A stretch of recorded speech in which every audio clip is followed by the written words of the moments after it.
May hapon, mag-isawa.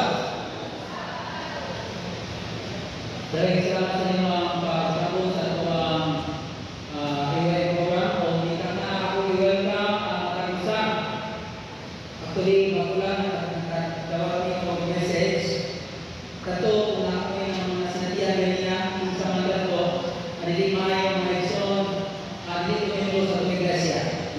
We receive a message o kahit kita niyo sa Rawas Club Church na andan sa iglesia na wag-agil. Kato naman mo, atong makatapat.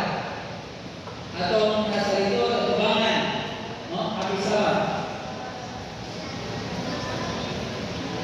Ang atong part ng ison na ito rin, nagsusunod na atong bago o may implementasyon sa atong programa sa IYM.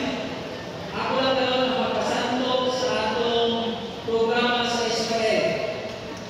Sa senior leadership. By the way, kung namin mga bata dahil karon sa inyong dapat, iawag na mga tanan na mukuyog na ito dito sa boss. Kaya naapit kasi dito sa boss na itong patridering o itong adventure. Nagslasi na sila karon mga ison.